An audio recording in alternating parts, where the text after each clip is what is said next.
Hey everyone, I hope you're doing well. My name is NIHM and welcome to the channel. In this video, we're going to talk about the $600 million DeFi hack. We're going to talk about the $3 million Dogecoin recovery. We're also going to talk about Lionel Messi, the soccer player who is accepting crypto as payments. And we're also going to talk about the altcoin in general and how they're looking and where they're going. Let's start by talking about the Poly network hack that happened and which caused $600 million worth of crypto to be stolen. Now, this happened on the Poly network and not the Polygon network, and there's a difference. Polygon Matic is actually a blockchain, and Poly network is actually an exchange, a decentralized exchange that operates on the Binance Smart Chain, on Ethereum blockchain, and on the Polygon Smart Chain. So be careful. The Polygon blockchain is good, it hasn't been hacked, but the Poly network was. So Poly network is a decentralized exchange, just like Uniswap. Basically, a decentralized exchange is an exchange where you don't have someone who actually holds your keys. Someone logs in with their wallet and all they do is swap from one coin to another, and that's basically a decentralized exchange. On centralized exchanges such as Coinbase and Binance, you don't actually own your coins when you store them on there. What happens is Coinbase holds onto them. However, this comes with an advantage of security because one, you're relying on Coinbase's security, and two, you're relying on their insurance and them being able to identify if a hack happened and to recover your stolen funds. But in this case, it was decentralized. So what happened was the $600 million was stolen, and luckily half of those were returned, and it was returned by the actual hacker. So what happened is the hacker hacked it, and he said he does not care about money. So he took the money, or he stole the funds in order to exploit an error or lack of security in the Poly network. He was just trying to identify it and show it to people, and then he returned almost half of them. He returned 342 million of the 613 million, and we still don't know if he's going to return the rest. However, from the way it's looking, he seems like he might be returning them. Now, this begs the question of centralization versus decentralization. Even Binance CEO said that there is nothing that is risk-free, and obviously decentralization has its risks, and one of them is this guy could have stolen them and just ran away and never returned them. That's a risk of decentralization. Having your funds on Binance or Coinbase or Gemini, they do provide some insurance, and in case something happened from their end and it was their fault that, let's say, $100 million was stolen, it's probably their responsibility, and they would probably get sued if they don't return these funds to the people who the funds were stolen from. So there is a risk definitely to everything, and no such thing as a free lunch, obviously. So everything has its costs. But luckily, as I said, half of them were returned, and the rest may be returned soon, hopefully. And now the second piece of news I want to talk about, which is also on the positive note, is wallet recovery service helps men regain access to 10 million Doge, which is worth $3 million. Now this is a crazy story. A guy or a retired truck driver actually purchased a lot of Dogecoin back in 2015 for $1,500. And now it's increased more than 2000x and would be now worth more than $3 million.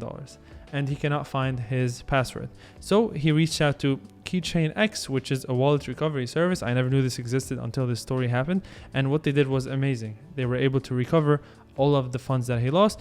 In some way or another, they asked him about special numbers he has, or special codes, or date of births, or anything that has to do with potential password he might have. Eventually, they were able to figure out the 12-digit password that he had on his wallet, and he recovered $3 million worth of Dogecoin, which is amazing news. Now, another piece of great news to the crypto space is Lionel Messi, who is a soccer player who used to play with FC Barcelona and now moved to PSG. He is now accepting some of his paycheck in crypto. A portion of his salary is paid in PSG token, which is amazing. And PSG token, before Messi joined the team, was 22 per coin. It rose to a peak of $60. And now back to $41, which is great, guys. There is a massive fan base for football or soccer, whatever you want to call it.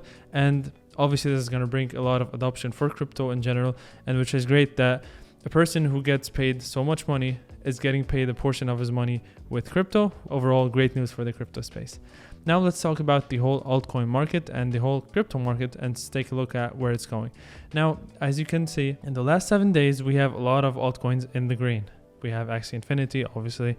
We have XRP, Dogecoin up 30%, Cardano 26%, Polygon Matic 23%. Polygon Matic wasn't the one who was hacked. Keep that in mind. And we also have Ravencoin up 100%, IoTeX, which is a massive gain of 463%. Now, what this means is that altcoins are actually outpacing Bitcoin, because if you take a look at Bitcoin, I'm still scrolling down to Bitcoin until I find it, and it's right here. It's up just 8%, which is still great. 8% in Bitcoin is 8% of 1 trillion, which is great. But this shows us that altcoin cycle is back, or it hasn't even ended. Maybe it was just the correction that we saw before. And if you take a look at the altcoin dominance chart, it looks like it's ticking up. Now, granted, guys, I was saying before that if we see a lower high and lower low, it's a bad sign. We did see lower highs and lower lows right here. So this one was the lower high right here, and this one was the lower low. But if you take a look even closer, this is a descending wedge, and usually descending wedges end up breaking outwards. And with the way the market is looking right now, I'm not surprised if this goes up or if this explodes. And it's also showing, guys, take a look at Ethereum, what happened with EIP 1559. After that and before it happened, Ethereum's price was going insane. Other coins such as Chainlink doing great. OMG Network is doing not so bad as well.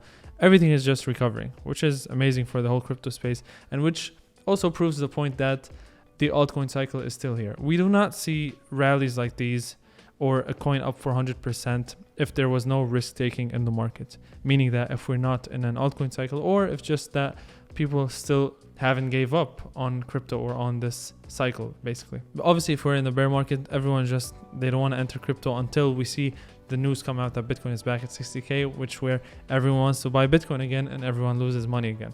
So for that reason, I do think that we're still in a bull market, and this is just the beginning in my opinion, guys. But definitely, guys, please don't FOMO in and always do your research before buying into a coin. For example, if you take a look at IoTex right now and see going up for 463%, or if you see Raven coin up 100%, please don't go out and buy them, because you're probably buying the top, most probably.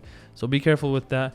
Look into coins that still haven't done these huge gains or who are still sleeping, such as maybe Litecoin. I think it's extremely undervalued. Even with the gain that it did earlier, it was actually a great gain. From the bottom of 103, it went up all the way to about 76%, all the way to 180. However, taking a look at the chart against Bitcoin, I think we have a long ways to go with it. If we go just up here, we have a potential of 83%, and all the way up there about 300%.